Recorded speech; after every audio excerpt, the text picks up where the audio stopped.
The Institute for Justice. The National Law Firm for Liberty. Hello, and welcome to Short Circuit, your podcast on the Federal Courts of Appeals. I'm your host, Anthony Sanders, Director of the Center for Judicial Engagement at the Institute for Justice. We're recording this on Tuesday, June 14th, 2022.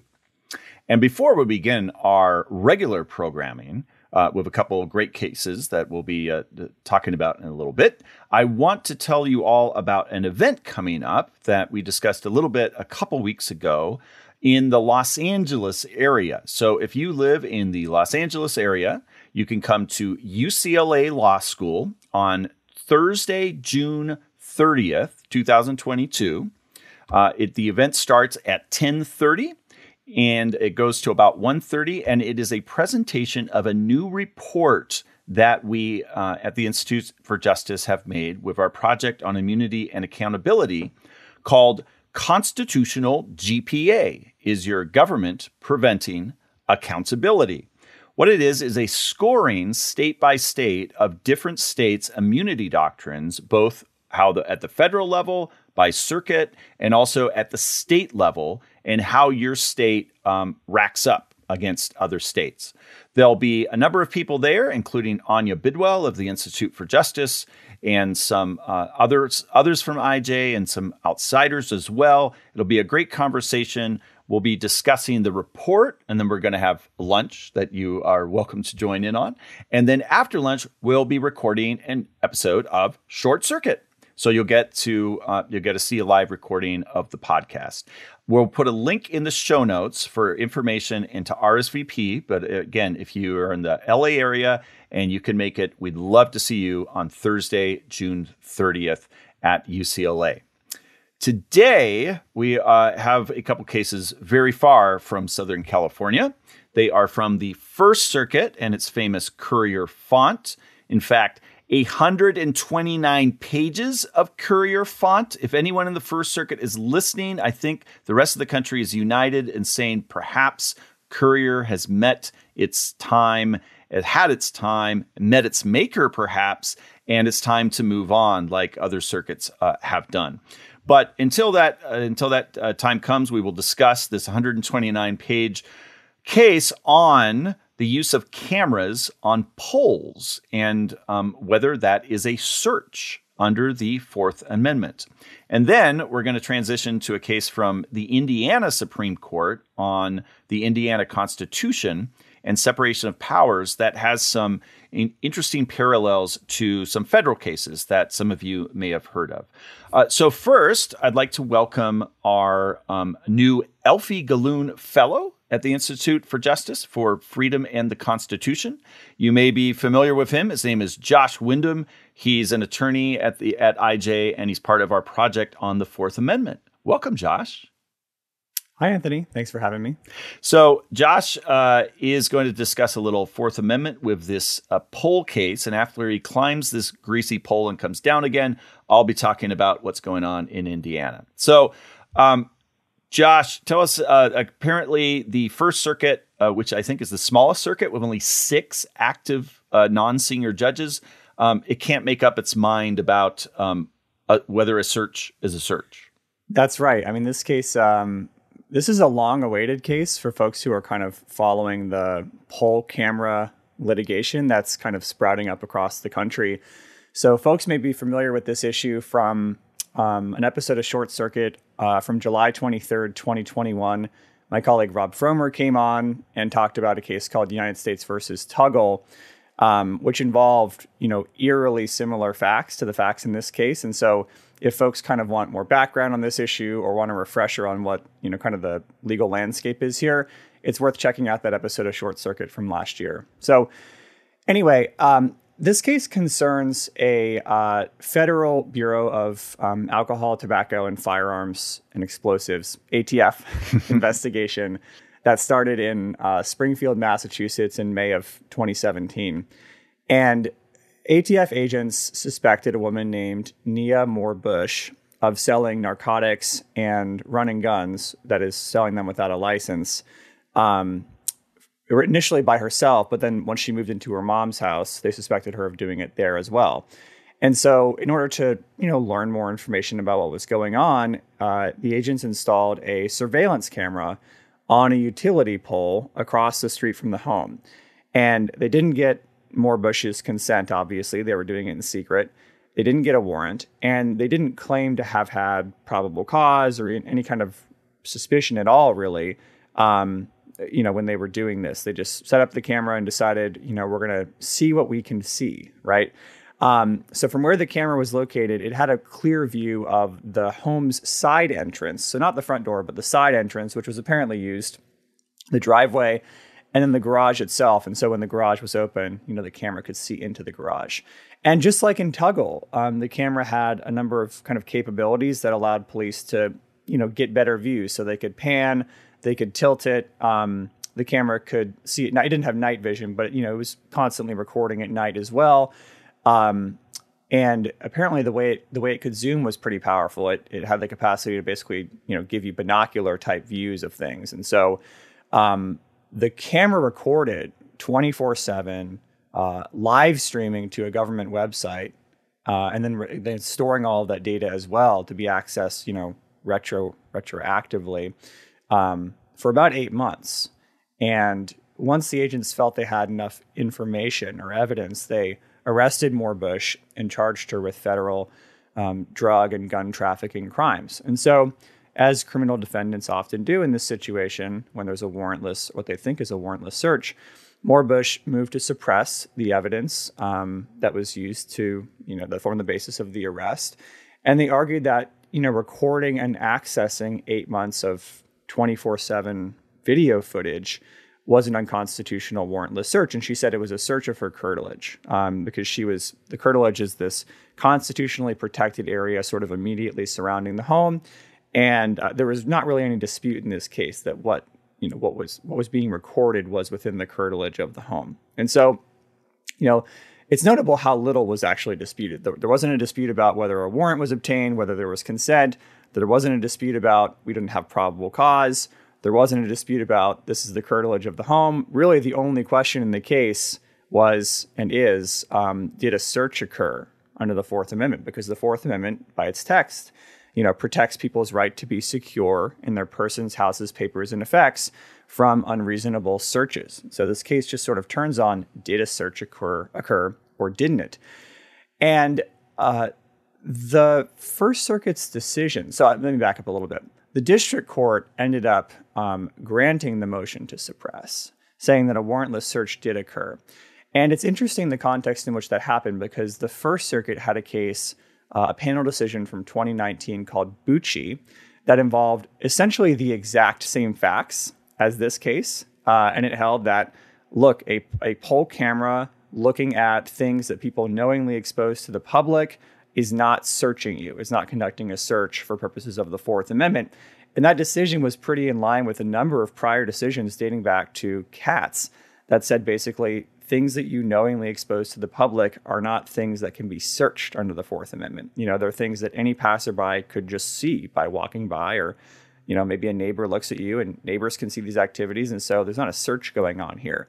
Well, the U.S. Supreme Court's decision in Carpenter in 2018 was sort of this sea change in how people started to think about these issues. Because in Carpenter, the Supreme Court held that the government's accessing cell site location information, CSLI, 7 days worth of location information about where a person, had been out in public, was actually a search that violated a reasonable expectation of privacy. And so the district court said, well, actually, Carpenter has changed the game. The Bucci decision is no longer controlling, and I'm going to follow Carpenter. And so this kind of question on appeal really centers around, is Bucci still controlling? Did Carpenter change the game? Those kinds of questions. Now, the First Circuit issued an en banc decision in this case. And so there's a number of things I want to break down. When Anthony says there's 129 pages, I mean, there's a lot going on. It's pretty complex. And so I want to try to boil it down to kind of the essentials of what's happening here.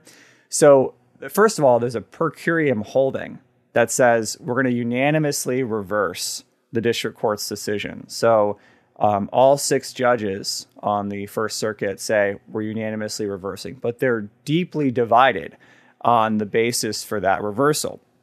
So you have 2 concurring opinions that sort of go to war with each other. You have an opinion by Chief Judge Barron, joined by 2 other judges, and he would hold that a Fourth Amendment search did occur, but that the motion to suppress was should have been denied because of the good faith exception to the exclusionary rule, which we can talk about a little bit later. And then you have a concurrence by Judge Lynch, joined by 2 colleagues, who says, actually, we should be applying stare decisis here. We should follow the Bucci decision. And Carpenter definitely does not justify departing from Bucci.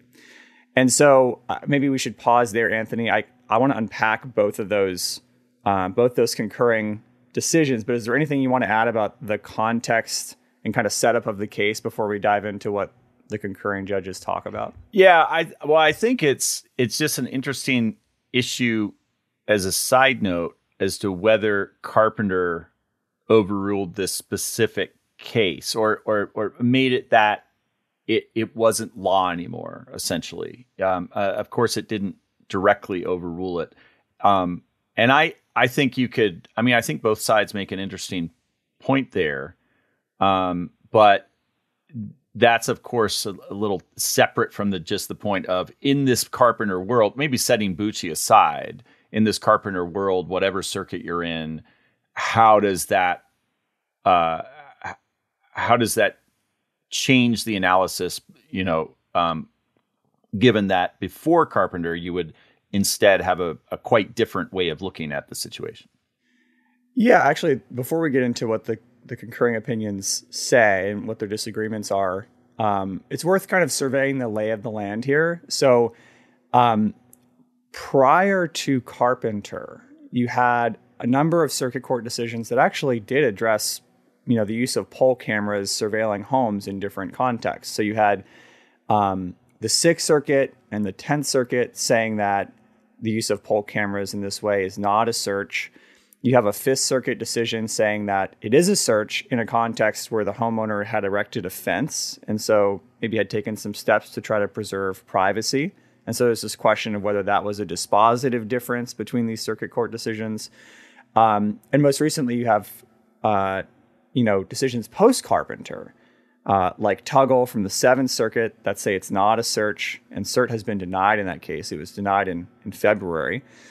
And you have 2 state high court decisions post-Carpenter, one in Massachusetts and one in Colorado from 2020 and 2021, both of which say that it is a search under Carpenter's reasoning. And so it seems like, just to kind of survey this, it's that the case that before Carpenter, the majority of courts would say this is not a search. And now post-Carpenter, it seems like more courts are saying it is a search, but there's still a divide. And so it's fair to see more Bush, this First Circuit decision, as sort of a continuation of this ongoing debate, which is, not to put the cart before the horse, but sort of why it's pretty clear we should expect a cert petition in this case. I would expect there to be a fair amount of activity around that in the coming months. So anyway, let's dive into the concurring opinions. So let's start with Chief Judge Barron's concurrence. So his approach is to apply the Katz test, because there's 2 ways according to the U.S. Supreme Court, there's 2 ways we figure out whether a search has occurred, right? One way a search can occur is if the government physically intrudes on a constitutionally protected area for the purpose of obtaining information. And judges in courts call that the trespassery test, or the common law trespass-based test. It's a question of whether it requires a common law trespass or simply a physical intrusion, but it's a distinction without a difference here, because Judge Barron and the rest of the judges say, well, actually, there's no trespass here. So what really matters is this other test, the Katz test. And under Katz, there's a debate about what the elements are, but basically you can think of it as 2 steps. A person has to subjectively exhibit or manifest an expectation of privacy. And 2, that privacy expectation has to be one that society is prepared to accept as reasonable. And Judge Barron treats it like there's 3 prongs, and he kind of adds this. He says, well, also the government has to intrude on or infringe that expectation. So he does it in 3 steps and says, also did the government intrude on it? So starting with step 1, Judge Barron says that Moore-Bush did manifest an expectation of privacy in, and I'll quote here because it's a useful phrasing, the totality of her movements and activities and associations in the curtilage of her home. Now, he would have held that the reason that Moore-Bush manifested that expectation was that she chose to live in a quiet residential neighborhood where she had no reason to think anybody was doing 24/7 video surveillance. And it's worth pausing here because that just seems it's interesting that that's the approach Judge Barron takes, because typically when you hear courts talk about exhibiting or manifesting an expectation of privacy, there is some kind of like affirmative step taken, like you've put up a fence or you've put up maybe no trespassing sign in certain contexts, right? But here, it's just that Moore-Bush chose to live in a neighborhood where she didn't think surveillance didn't have reason to think surveillance was occurring, which I think is interesting. That's true wherever you live. I mean, the curtilage is going to be very different, say, an apartment versus a home. But I mean, whatever kind of whether it's a residential neighborhood, a mixed-use neighborhood in the city, anywhere, people have that expectation. So I don't quite get that distinction. I think what Judge Barron is doing is sort of giving the benefit of the doubt to anybody who happens to live in a home, right? It's like, well, any reasonable person in this person's shoes would not think they were being surveilled, and therefore Moore-Bush has manifested an expectation. I mean, it's a little bizarre. It's very legalese, right? But it's sort of a common sense approach of nobody would think they were being recorded in this context. And so the government, interestingly, argues, well, it's not enough that she just choose to live there. She has to do something. She has to erect a privacy barrier, like maybe a fence or some shrubs that conceal from view, her activities in the curtilage. Because otherwise, any casual observer, like a nosy neighbor, could see what the ATF agent saw. It's open to public view.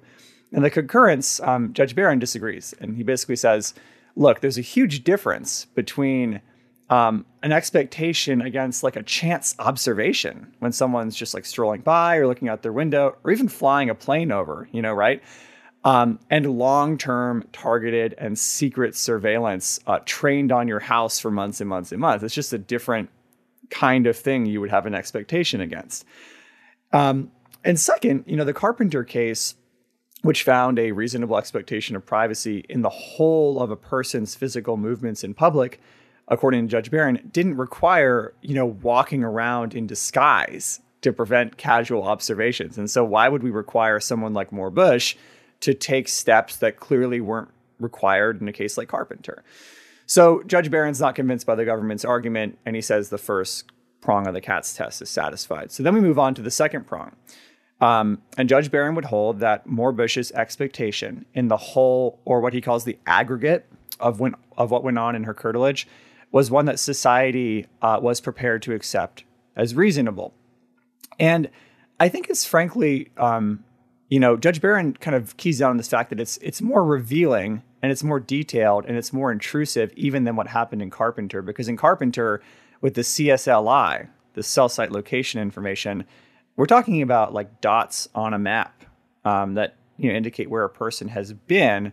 Here we're talking about 24/7, color TV video that agents can kind of watch at their leisure for 8 months. And that just seems much more detailed and perhaps much more intrusive than simply somebody's location on a map, right? And so Judge Barron doesn't really have an issue holding that under Carpenter, if it's true that a person has a reasonable expectation of privacy in the whole or aggregate of their movements in public, then certainly somebody has to have that same expectation in the curtilage of their home, which traditionally is something that's gotten heightened privacy protections under the Fourth Amendment. And so finally, we move to step 3, which is this question of whether the government actually infringed on that reasonable privacy expectation. And Judge Barron, I think this is really, I don't know what I think about this form of reasoning. I'd like to talk about this a little bit later once we've gotten through the summary, but Judge Barron says that the fact that the government not only recorded it, but then accessed the information is what constituted the infringement on Moorebush's reasonable privacy expectation. It's the fact that not only did they record this detailed, encyclopedic, backward-looking repository of information, but it's the fact that they accessed it that constituted the search, which I find interesting because the record isn't Moorebush's record. It's data that the government collected and owns, right? Now, the question of whether they did that constitutionally is perhaps important here, but it seems like Judge Barron is more focused on the fact that they actually accessed the information, which, to his credit, is what what the court in Carpenter said, that the accessing of the CSLI was what constituted the search in that context. And so, before we move on to kind of the rest of Judge Barron's concurrence and the part that gets him to hold that ultimately the motion to suppress should have been denied, I think it's notable the way in which he disagrees with the Tuggle court's decision from the Seventh Circuit. So he says, look, Tuggle is distinguishable because Tuggle was really concerned about the line drawing problems that might arise if we apply something called the mosaic theory, right? The mosaic theory basically says that, if the government conducts a kind of surveillance that would give you a mosaic or a big picture look at someone's entire life, including their patterns and habits and associations, then that might constitute a search, or that might violate a reasonable expectation of privacy. And the court, Judge Barron basically says, I don't see the same line drawing problem here. I just don't see it. Because we've got cases like Carpenter, we've got cases like Jones, where 5 justices agreed that 28 days of GPS tracking on a car would violate a reasonable expectation of privacy. And so I just don't think there's the same problem here. I think this misses what's really driving Tuggle, because the way I read Tuggle is that it's really focused on this idea that there's this solid line of cases going back to Katz that say over and over and over again that the government, it's not a search to look at what you knowingly expose to public view, right? That police don't have to shield their eyes to what anybody could see. And I'm not saying I agree with that reasoning, but I think it brushes Tuggle off a little bit to just say that Tuggle is about the mosaic theory, or that's the only basis on which we need to distinguish it. Because really, the core problem is that, and I think this is what the other concurrence Lynch keys onto, is that, look, Moorebush just did this stuff in public, right? So this is an issue that I think it's hard to really get around, and I don't think dismissing Tuggle on a different basis really addresses it. Although you do have in the background, right, and the court does talk about this some, the Kylo case from, this is the case from 2001 about heat imaging. And that, of course, is someone inside a house that the police it was marijuana plants growing, grow lights inside a house that, of course, are not to public view, but that heat is to public view. And so if someone is in the curtilage, which is like being in a house, and they are being recorded in a way that no human would ever do or even be capable of, I think, I see how that's a problem. That was a problem for Tuggle, and how the concurrence here is, although they don't, rest, they rest more on Carpenter than on Kylo. I mean, that's kind of in the background also. Yeah, no, it is. I mean, and Kylo's, I think, a case that both opinions wrestle with, Tuggle wrestled with as well. Ultimately, one thing that's notable about Kylo is that Judge Barron says, well, Kylo established, so Kylo basically says that if police are using a technology to invade a space that otherwise wouldn't have been possible to invade at the founding, and the technology is not one that's in general public use, right? It's not a conventional technology that people would, reasonably expect police to be using, then that's going to constitute a search. That's going to violate reasonable expectation of privacy. And so there's a fair amount of debate between the opinions here about, whether this is actually a conventional technology. And we can get to that in a little bit, because I think Lynch and Lynch's concurrence definitely thinks that it is a conventional technology. But in any case, Barron concludes by saying this is a search, and yet we're still going to hold or we would still hold, that the motion to suppress should have been denied under what's called the good faith exception to the exclusionary rule. So there's a case that Barron cites called Davis from 2011 from the Supreme Court that says that a search conducted in objectively reasonable reliance on a binding appellate precedent is not subject to the exclusionary rule. And so because this 2009 case, Bucci, squarely addressed the question, the exclusionary rule shouldn't apply. In other words, because in 2009, a panel of the First Circuit held that using a poll camera like this without a warrant doesn't constitute a search at all, ATF officers were right to kind of rely on that precedent, and we shouldn't exclude the evidence obtained in objectively reasonable reliance on that precedent. It's like qualified immunity, but not quite as bad, because the officer needs something kind of affirmatively saying that is constitutional, instead of in qualified immunity where you need something that says that this absolutely is unconstitutional. Otherwise, you can do whatever you want. Yeah, it's definitely a similar logic to qualified immunity. I'm not sure that I agree that it's not as bad. It's not quite as illogical, I guess. Yeah, well, I was going to say this for the end, but we can get into it now a little bit. So one thing I wanted to just note about this is that there's a debate, right, about the exclusionary rule that's kind of live and ongoing right now. And one thing that's, I think, going on here is that, there are supporters who would argue that the exclusionary rule is all about deterrence. And so excluding evidence here wouldn't really help with deterring unconstitutional behavior, because the ATF officers followed what they thought was the law and what in fact was the law in the First Circuit. Now, but critics would argue that the rule is actually a remedy for a constitutional violation in the same way that damages are under Section 1983.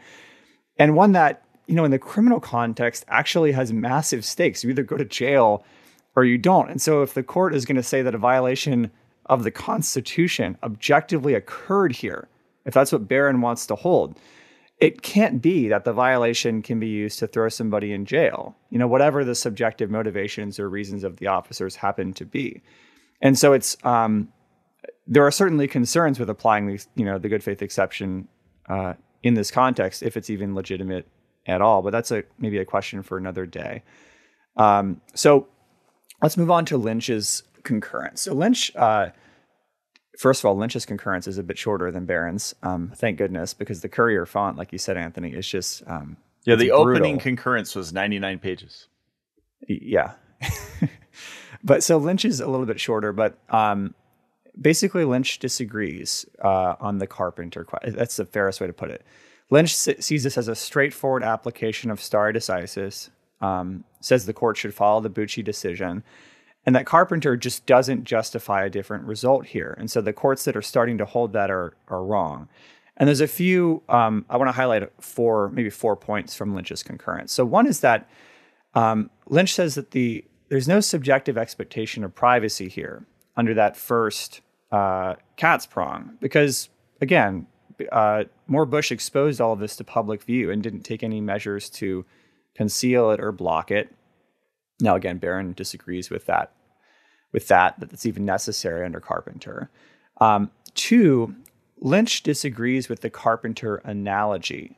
So Carpenter has a few, I don't know if you want to call them factors. Barron kind of treats them like factors, but basically says that a number of things have to be true or ought to be true for Carpenter to control. And so Carpenter relied on a few things. It relied on the fact that the technology was super cheap and easy for the government to use, that it was really invasive and set up, kind of gave them access to a big picture look at someone's life. And that all the government had to really do was click a button and they could access this vast kind of retrospective repository of information.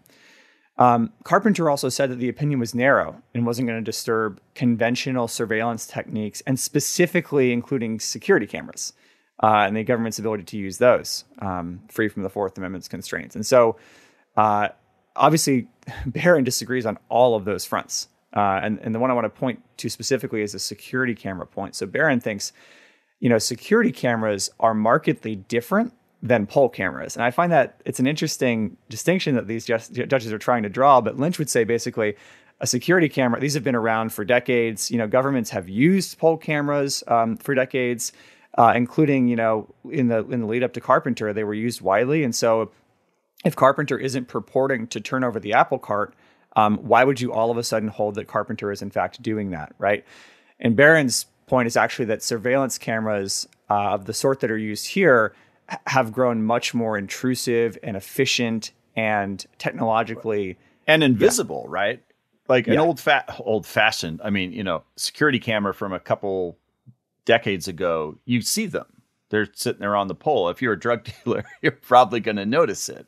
But these newer cameras, I take it, are much more easy to conceal. Yeah, and one thing that there's a little discussion between the judges about, Barron's like, well, security cameras are they incidentally pick things up, right? I mean, they're just there. They're there for typically for a non-criminal purpose, right? They're there just to kind of keep watch over a shop or something like that. And maybe the footage is turned over to police later, but it's there for the store owner's purposes to kind of keep, watch on what's going on in their own shop, maybe prevent theft. And they incidentally pick things up, whereas a poll camera is secret. It's trained on somebody for, months and months and months. And it is targeted to them for the specific purpose of finding evidence that that person has committed a crime. And so the judges just disagree about, whether poll cameras are really the same as security cameras. But as I'll talk about in a minute, I think this distinction is it's a bizarre one to think the case turns on, right?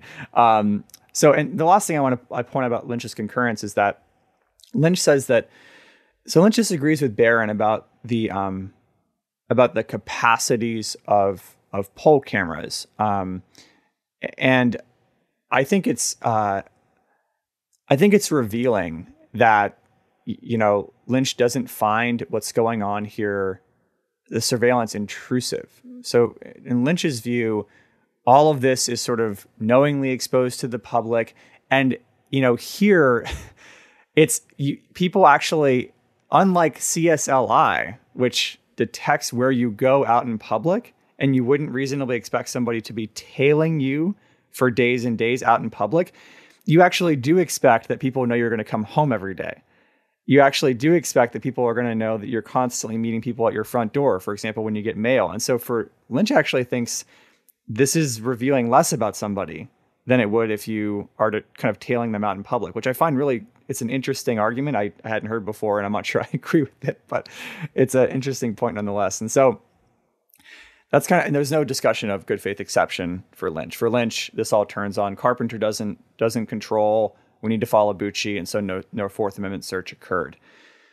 I have a few kind of thoughts on all of this and some of the themes that are addressed here. And so I think that there's something nice going on in the Barron approach to this. So Barron signals a broader concern throughout the opinion that the Fourth Amendment's purpose is about preserving your right to be secure against this sort of brave new world of pervasive surveillance, and that holding this wasn't a search would mean the government can just do whatever it wants to do in this context, right? So we're seeing reports of, kind of all-encompassing camera networks in China, where there's a camera on every street corner, right? And do we really want to let that kind of Orwellian world come about? Now, some would say that's a policy decision, but I think Barron's perspective is that actually the framers just could not have thought this was okay, could not have thought this was consistent with your right to be secure in your home. And so this sort of broader purpose-based reasoning, I think, kind of animates Barron's approach to this. Now, there's actually a number of things that I think are maybe, so in Barron's decision, there's a number of things that I just don't see why they matter to this analysis. And this is a broader creature of maybe problems with kind of the cat's test, this question of what society would think is reasonable.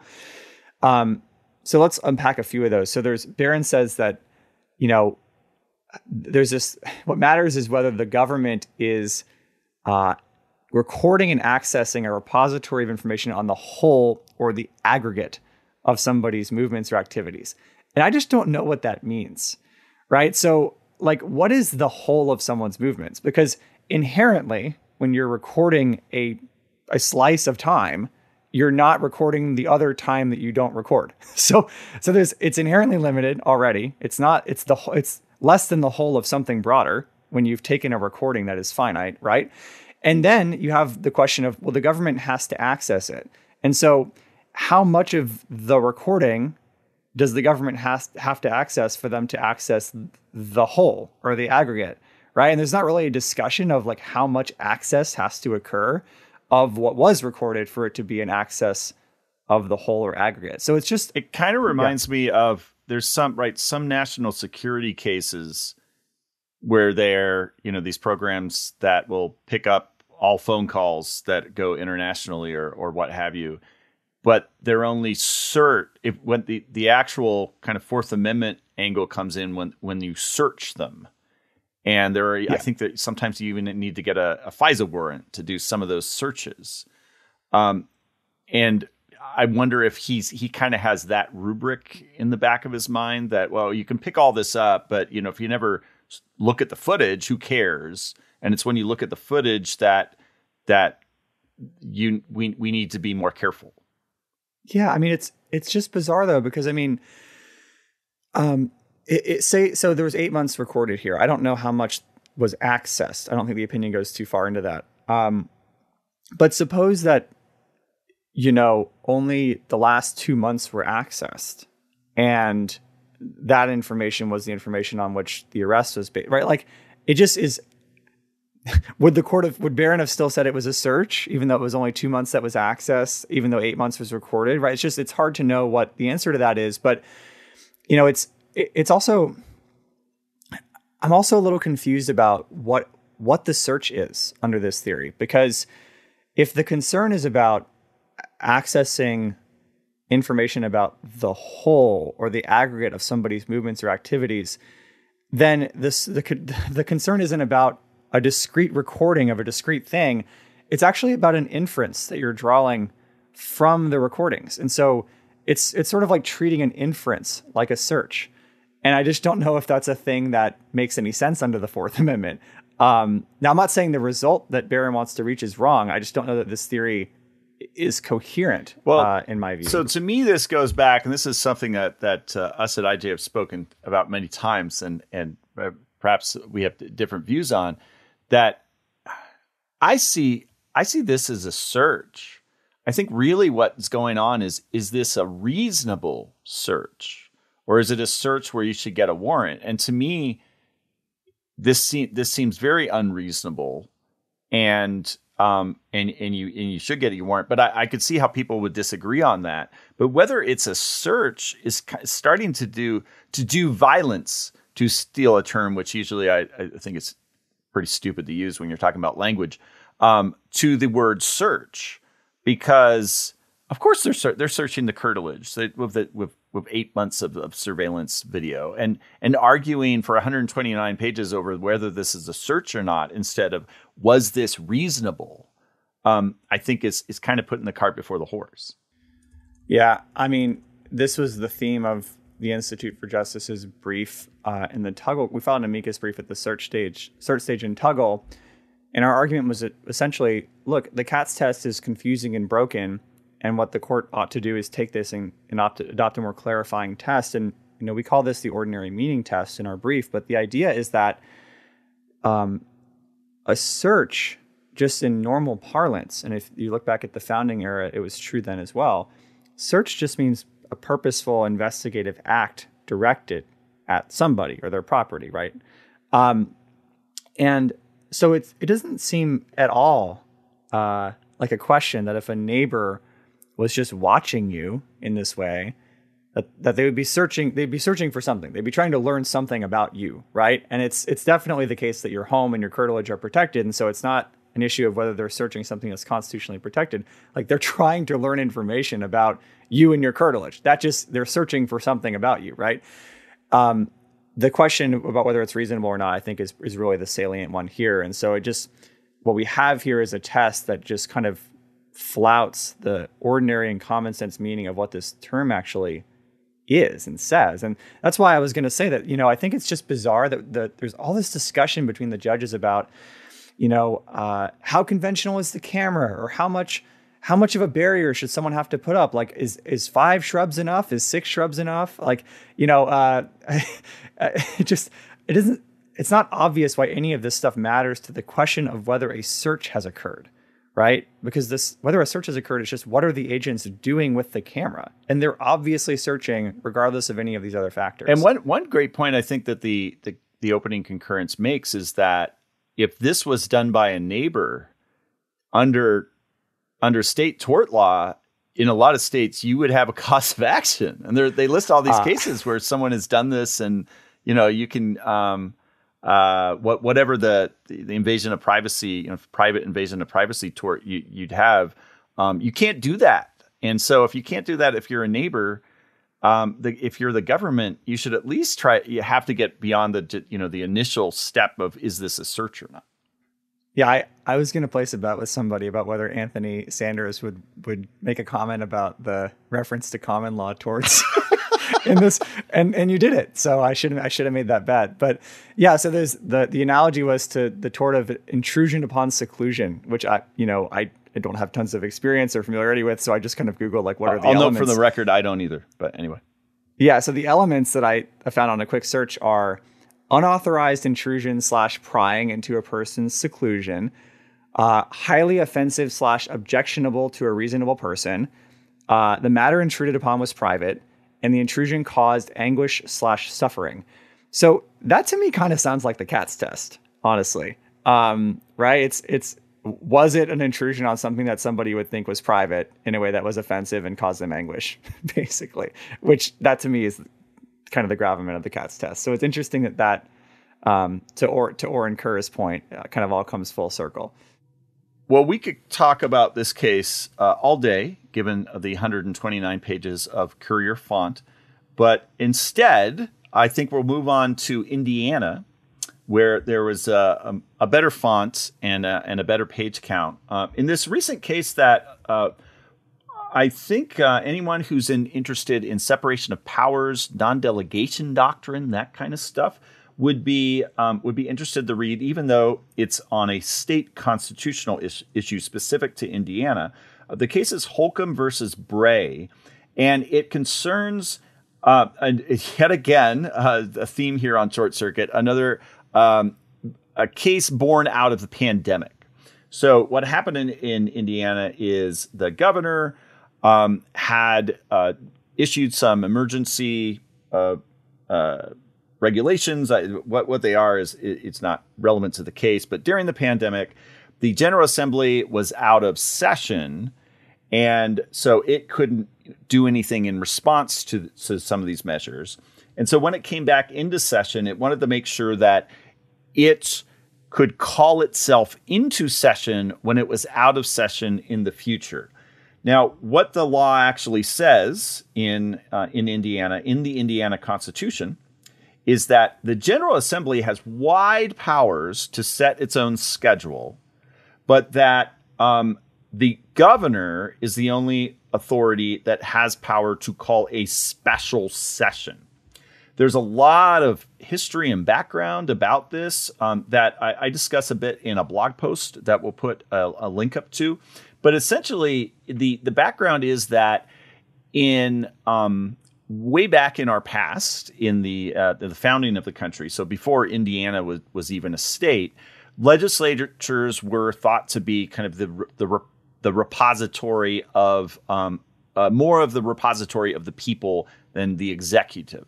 And this goes back to revolutionary times and how during the revolution, the idea was that the trust should be in the legislature that's close to the people and not the executive, which had parallels to old King George. But over time, people, of course, the Constitution itself is a manifestation of this. Over time, people got more fed up with legislatures and the crooked deals that they do, that kind of thing. And eventually, in the 19th century, in the middle of the 19th century, this really got to a point where legislatures were very untrusted, and a lot of restrictions were placed on their power in state constitutions. So Indiana's constitution, the current one, was adopted in 1851, and it had quite restrictive measures on when the legislature could meet and how long it could meet. You may know that there's a lot of states still today where the legislature, say, only can meet every other year. Like Texas is an example of this. There's a few other states. Montana, an example of this. They only meet once every 2 years and then only for 90 days. Other states, I think Georgia, they meet every year, but only for 40 days. So those restrictions, however, got in the way of a lot of the growth of government in the 20th century. And so some states reformed their legislatures during that time. Indiana was one of those. So Indiana finally passed a amendment in 1970 that gave kind of the opposite, gave the what they call the General Assembly, their legislature, wide powers to set its own schedule, but it still kept the power to call a special session in the governor. So what the current Constitution says is the General Assembly, it has to start in January of each year, not every other year, and then it can by law set a different time or set its own schedule. The governor can call a special session when they're out of session.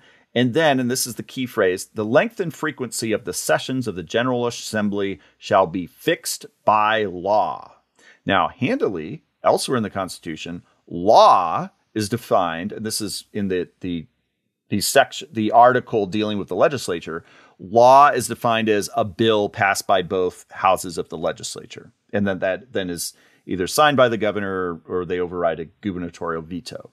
So law can't just be a proclamation by one or both houses, something like that. What they did, because they were angry about this not being called in the session when they thought that this was what would happen, is they passed a law that created this new entity called a legislative council of kind of the eight senior legislators from each house. And this council has the power to pass a resolution to call the legislature back into session when the legislature is out of session. And they said that this was under their power power to define the length and frequency of their sessions, and it's, quote, fixed by law. So the question for the Indiana Supreme Court, which the governor essentially suing the legislature, is this delegation to this legislative council unconstitutional because it is not an act of the legislature where it is defining its own term, where it's fixed by law. And the Supreme Court said that, yes, it's unconstitutional. There's a number of provisions of the Constitution that also come into play. Indiana, like many states, but unlike the federal Constitution, has a provision, a separation of powers provision that explicitly says that each branch shall have its own powers unless it's stated in the Constitution that the power is to be shared differently. And so because fixed by law means by bill, it doesn't mean by this proclamation or resolution that is delegated, it is unconstitutional.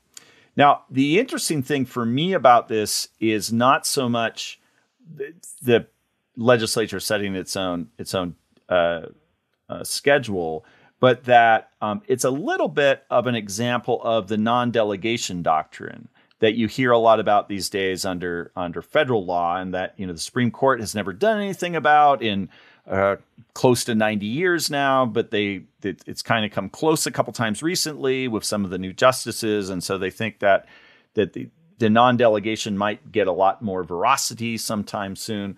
But this shows that this is a kind of less controversial case than some of those cases. I know the pandemic, of course, created all kinds of controversy, but really it's about whether the legislature can just kind of meet whenever it wants, or whether the governor has some say in that.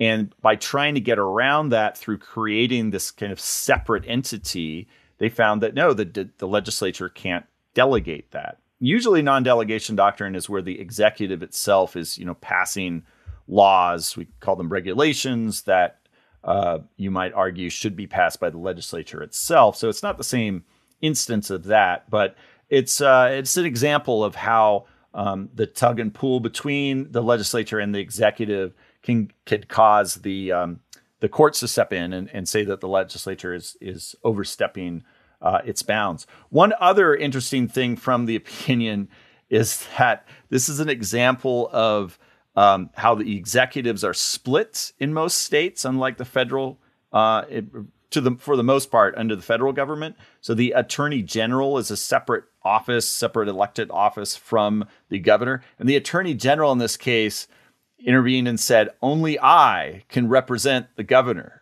And the governor wanted his own counsel. And attorney general said, no, he has to have me as his lawyer. And the Supreme Court said, well, maybe that could be true, but the way the statutes are written, actually, he can have his own counsel, and that's just fine. Not only that, but the attorney general argued that you need my consent if you want to sue. Like, you need the permission of the attorney general's office as the governor to file a lawsuit. Yeah, I am the gateway to the courts for the governor, which would, of course, give the attorney general all kinds of power in a lot of other areas. But the courts brushed the AG back there. Josh, I know you have some opinions on how this case was written. I thought it was written beautifully. I mean, the thing that's astonishing about it is that, so this is Chief Justice Rush, and credit to him and his clerks, or he or she, I don't know whether male or female. Don't want to throw shade at anybody, but yeah, clerks as well. I mean, this was beautifully written, and it's an esoteric, kind of dry, history heavy discussion of separation of powers, and it's not the kind of thing that gets most people like jumping out of their seats with excitement, unless your name is Anthony Sanders. But it is. There's a couple others. It's easy. It's super easy to follow. It's very, very clear in its logical progression. It's meticulous, and I want to contrast that with some. I won't say who, but some of the opinion writing in the case we discussed earlier, which tends to be very repetitive and using the same quotes over and over again. Nothing like that in Chief Justice Rush's opinion. It's truly a delight to read. Who I will note for the record is the Honorable Loretta Rush. So see, that's exactly why I didn't. There you go. Yeah, and there's some interesting discussion here on standing also, whether the governor has standing and whether there was ripeness. There wasn't a lot in the discussion on ripeness. I absolutely think that this case would be ripe, but it parallels to a lot of cases involving private litigants where I think they wouldn't get the benefit of the doubt on whether a case is ripe or not. But I think here, obviously, this could come up in the future. It's going to be hanging over the governor's head whenever the legislature is not in session. Of course, the case is ripe. I mean, there's a number of things that I like about the court's analysis of these justiciability questions, because on the ripeness issue, I mean, the key question in ripeness is like, are there more facts that need to develop for the court to properly resolve this case, right? And the court properly says this is a facial challenge to the constitutionality of a statute, right? And so you just look at the statute, you look at the text of our Constitution, and you ask, is it constitutional or not? And there's not really anything we need to look into more factually to figure the answer to that question out.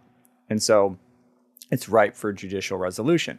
Now, on the standing question, I think the court's analysis is quite good. I mean, there's this different states approach this in different ways. There's this question of like, what is the relationship between the Declaratory Judgments Act and standing doctrine? Because there's this sort of tension between, on the one hand, the DJA is designed to, allow for kind of the early and expeditious resolution of cases that just require the court to answer a legal question. And on the other hand, standing is a pretty robust doctrine that courts tend to use to kick cases they don't want to deal with. And so there's a tension between those two things. But here the court says, actually, there definitely is standing. And it's not just because the governor really wants this case resolved, and it's not just because the case seems like it's ripe. The court says they're standing because, and I'll just read, it's a quote, but this is a test that I think if it applies in other contexts, like for a private litigant, folks are going to have a much easier time bringing constitutional challenges. The test is, Quote, plaintiffs can satisfy the injury requirement by showing their rights are implicated in such a way that they could suffer an injury. We need not find that an injury has occurred or is imminent. Like, that is markedly different from the federal test, right? And so that's here. That will make a lot of former plaintiffs very angry, I will say, who had their cases thrown out on standing, who definitely had much more imminent harm than the governor did in this case. Yeah. Well, we hope that will inform future civil rights litigation, and perhaps those people will be able to better get their rights vindicated. Speaking of the Fourth Amendment rights, Josh, thank you for explaining through that Courier font that we all had to wade through today, and I think we're all a little better off knowing where the issue of the poll camera is heading. And to all of you, please check out the link in the show notes to our event in Los Angeles on June 30th, if you live in that area and interested in the coming. And for the rest of you, I would ask that you get engaged.